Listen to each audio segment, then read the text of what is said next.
Hey everybody, this is TF now. Welcome back to the channel, and today we're going to be taking a look at my top 10 most anticipated figures of 2021. So I just finished last week a bunch of videos regarding my favorite figures of 2020.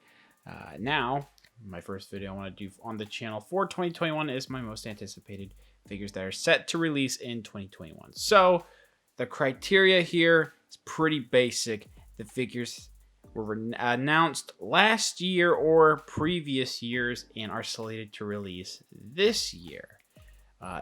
If they end up coming out after this year somehow, that should be fine. It's just stuff that is right now coming out sometime in 2021, which is, their projected release dates. Anything could happen, of course. And as the year goes on, of course, there's going to be a lot more figure reveals in the year of 2021 for figures that are still going to come out in 2021 that we don't know about yet. This is just stuff that we know about right now that I'm very excited for. So without further delay, I'm going to go ahead and start with number 10. And just a heads up, it's going to be a pretty varied list of stuff from, video game figures, Black Series, anime.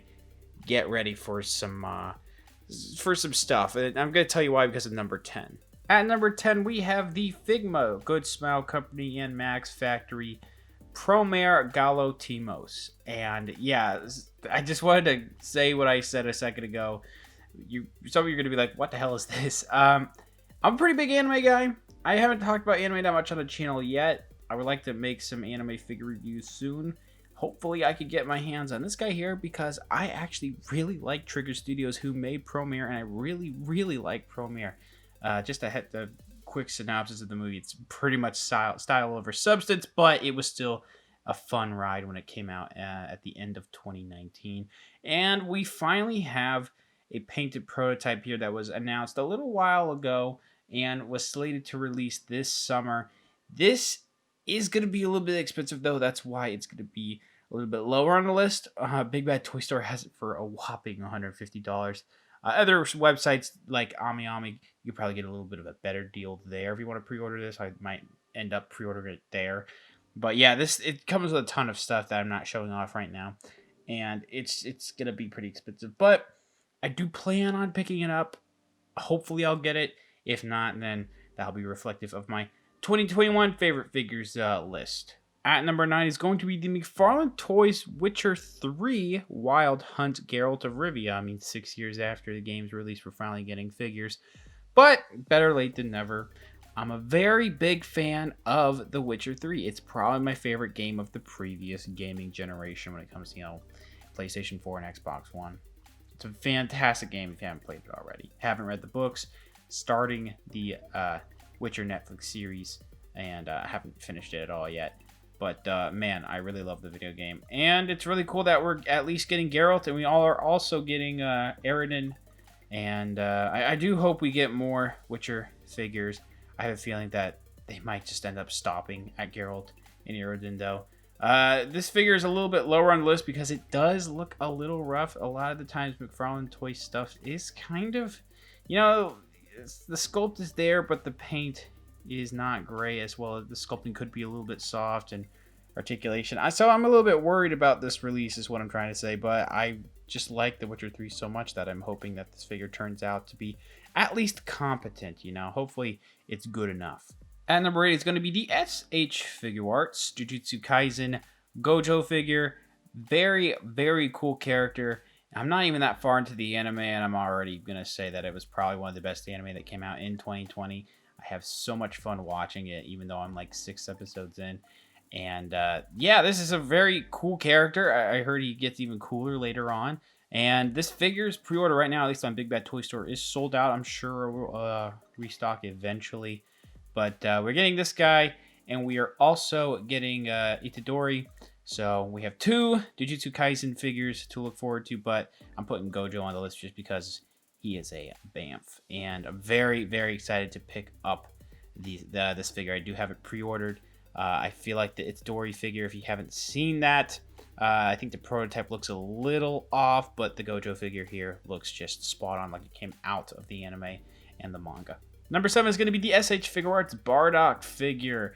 A fan favorite character, I guess I should say. A lot of people have actually been wanting a Bardock figure of in the SH Figuarts line for a long time. I think we got one with a Dragon Stars line from Bandai America, and it's cool that we're gonna get this figure here in the SH Figuarts line.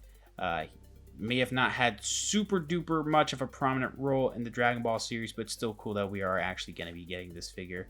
Who knows what other kind of minor Dragon Ball figures we could get in the SH Figuarts line, but it's really cool that we're getting Bardock here. It's going to be really awesome with the rest of my Dragon Ball figures. Number 6 is going to be the Mezco 112 Collective Dr. Fate figure. Now, I have made my piece about Mezco, and I still am not the biggest fans of him. I know I just put this at number 6, and here's why.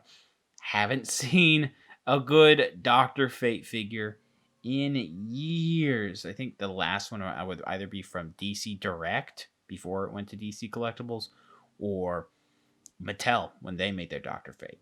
We don't get very many Dr. Fates, like I just said, so it's cool that we're going to be getting this one here. It is going to be pretty expensive. I mean, this is probably the most iffy figure when it comes to pre-ordering it. I haven't even pre-ordered it yet.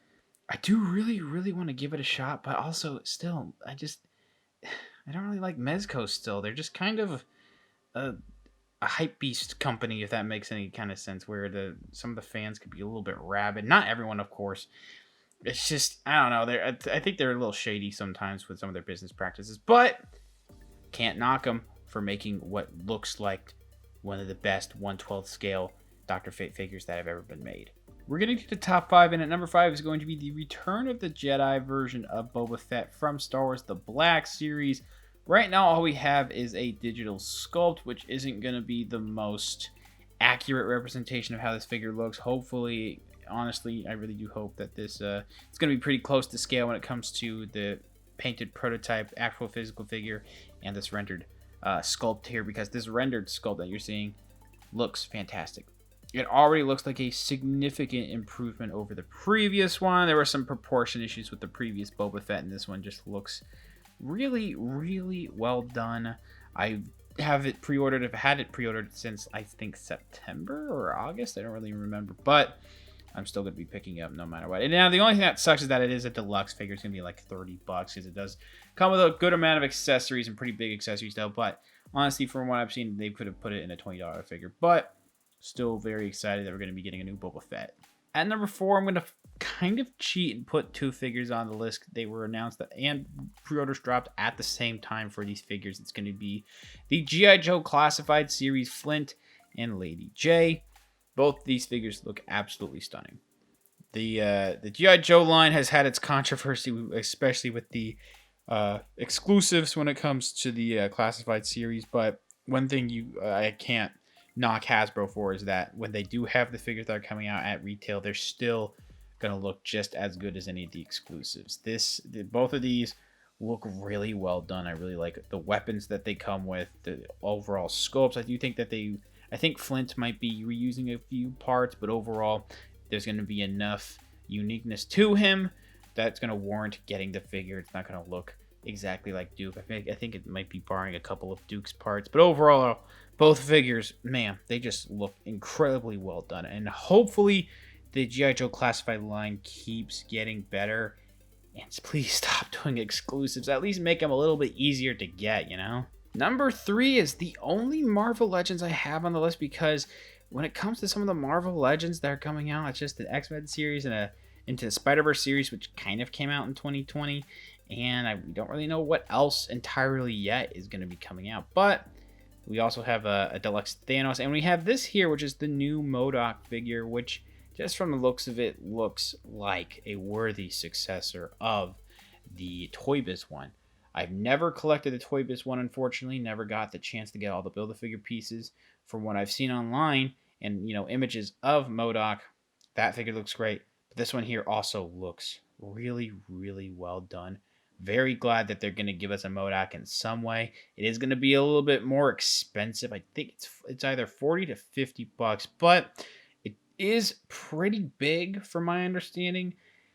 And again, I'm just glad that we're getting an option. I honestly thought we would get into Build-A-Figure wave one day, and I don't know how they would have done it. So I'm just glad that they're giving it to us without having to go through having to buy 7 to 8 different figures. So that's very cool. Very excited to pick this up. Number 2 is going to be the Black Series Asajj Ventress, which is one character that I have really, really wanted in the Black Series line for a very long time, ever since the possibility of Clone Wars figures in the Black Series line was even a thing. I think back from 2013 or 2014 when the line started, you know. Very, very good looking figure from what we've seen so far. I was nervous that this was going to be some kind of like GameStop exclusive or something, but it is going to be your retail release, and it is going to be easier to find, at least through online retailers. Hopefully when it comes out in stores. Just looks great. I see soft goods for the skirt. That's awesome. That way it doesn't impede any of the leg articulation. Both lightsabers look great. The image right here, it's a little far away, but from what I see, I feel like the detail looks great for this figure. I am very, very happy that they're making this. And that number 1 is going to be the Star Wars: The Black Series Bo-Katan. I don't know if this would have been a spoiler for Mando Season 2. Is it even? You probably could put it with your, your Clone Wars stuff, but it's gonna, I guess, based on the packaging, we're gonna find out. But either way, very cool that they're finally making Bo-Katan. I think a lot of people have wanted Bo-Katan in the Black Series line for a while now. But with The Mandalorian coming out and with her appearing in The Mandalorian, now is the best time to be getting a Black Series Bo-Katan. Very, very stoked. It just looks awesome. I went ahead and pre-ordered it the day it dropped. I am so excited to be getting this figure because it just looks like, honestly, it could be probably one of, if not the best female Black Series figure that they have ever made. I know that I'm kind of pretty quick to judge on that, but from just what I've seen with the promotional images, it looks phenomenal. So that's pretty much my top 10 most anticipated figures list. Again, the stuff that's in this list may not end up being in the 2021 best list when I get to it next year. So it's going to be interesting to see what differs in that, because usually it does when it comes to my most anticipated figures in the beginning of the year, and then what actually is on the favorites list at the end of the year. So what are some of your more favorite figures that are coming out in 2021? I'm very excited to hear down in the comments below. Thanks for watching. Please subscribe to the channel if you haven't already. Comment down below, and I will see you guys later.